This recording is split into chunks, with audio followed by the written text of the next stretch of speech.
Hi guys, welcome back to our podcast, Fondue for Two. I'm Allie. And I'm Adria, and today we are going to be talking about gender in the workplace, specifically the wage gap between men and women in the United States of America. Misogyny. Mm-hmm.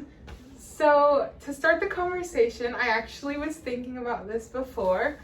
I think we should talk about where we've both seen misogyny and just like the general facts and like where we've seen wage gap really happen.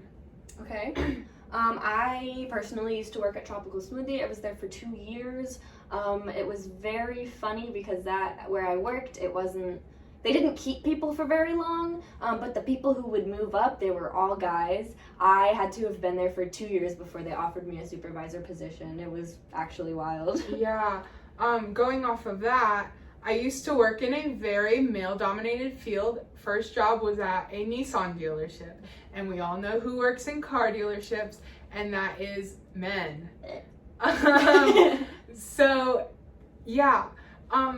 Most of the salespeople who were there when I was there were all men. And there were a few women, but I noticed two key things about the women who would work there. Three key things. One, they never moved up. Two, they never got paid as much. And three, this may have been a personal preference, but when they were like selling cars and actively working, they would always be a lot more formally dressed than the men. Because you have to be. Yeah. As a woman. Yeah. And we'll talk about that more later with some other things that we've seen and noticed. But the women there, so honestly, the car dealership I worked at was not a very, people didn't stay that long most of the time. But the sales managers would leave, and then a male, always a male, would move up to that the sales manager position. And the women could out-tenure the males, and they would still not move up. And I've noticed that a lot because there were a few women there for a very long time who never moved up. And the women did not get as many sales because guys would walk in and they would see a woman and they would just assume she's at a lower job. That actually happened with me a lot because I answered the phone and I would go, "Hi, thank you for calling the dealership," and they'd go, "Let me talk to your male coworker." But I'm a little bit petty and I would always send them to the woman who worked down in service, which she also gets paid less than her male coworkers. I believe she gets paid $1 and some change less than her male coworker. Wow. I've talked about this with her before. And the service manager actually just recently left. And then another guy who she still out tenures moved to that service manager position immediately. And so it's just very prominent in car dealerships and 97% of all workplaces, that it's just male dominated and women get paid way less. There is one though, construction, ironically, has one of the lowest wage gap numbers out there. It's part of that 3%. Which is very interesting to me. It's kind of weird because you would think because guys think, or not just guys, but society has this idea that women are nurturing jobs, and men are in the big, and construction is a very hands-on job with danger and stuff involved. And I think it's good to see no low wage gaps there because it's really and a big FU to the idea that women are mothers and helpers. For sure. You don't even want to be a mom. Not at all. I think that the idea of motherhood is great for other people, but would never be for me. And I have my sister is actually the same way.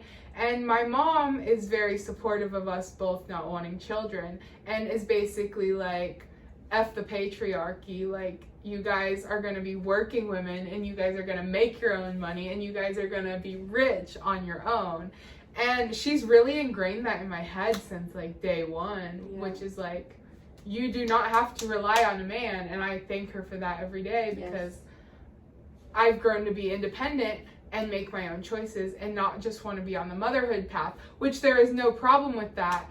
But I feel like it's so pushed that some girls, they don't want to be mothers, but they're doing it for their parents because their parents are like, you guys are built to be mothers. And that's how I was kind of raised. I remember when I was like 7, I told my mom I wanted 8 children. Like, no, I don't want 8 children, but like as a kid, that was like the pinnacle of life, was just being a mom. And that's a weird message to give to kids, really, if you think about it. Yeah. Like, speaking of life, oh. should we tell our viewers here about the board game we've created? I think that was a great segue, Allie. So we have created a board game. You viewers can purchase it soon. It is called Misogyny? No, That's Life. I came up with the title. So basically this game is kind of satire against the whole patriarchal society and how women are just treated worse than men. We added elements that are just reinforce kind of that the ideas that men are better than women. And do you want to like go into some of the elements that we've added? Sure. So we decorated the entire board blue and pink to really emphasize like the binary of Western culture, men versus women. The men will be earning a lot more. They will have options for better housing. They'll have retirement early. They'll have like lots of wage focused like benefits. And yeah, one big part was actually the game pieces. Yeah. We added like fairies and princesses for the girl characters, and like these big strong wrestlers for the male characters, which there's 2 of each. And it really just reinforces like from before the game even starts that girls are all pink and frilly and boys are all strong and macho. And I think even in the store when we were like doing the game pieces, that's like the only options was the girl toys had these like pink and glittery characters while the boy toys were all like strong men and black and blue and just like. In the store, there was no middle ground. Even in the store, it was so divided, and that's very frustrating. As a child, I don't remember, but like having to choose, like. Oh, I remember when I was a kid, my mom actually would take us to Target, and we would go through the girl section with the dolls and the Barbies, and then we'd get to the boy section. And I would like sometimes want to go in there, but it was I was always like, oh, I can't shop here because this is for boys. And like my mom would always let me if I wanted to, but like I just had, when I was like 6 years old, it was ingrained that it was the boy section. And I was like, oh, I can't use these toys. But my mom, she's a great person, and she would buy me Legos and like all the boy toys that are in that section. So yeah, I think that is pretty much it. You guys are going to be able to test out our board game before purchase, and that is all we have for today's segment of Fondue for Two. Join us next week where we will be talking about racism in America. We're a heavy podcast now, aren't we? Bye.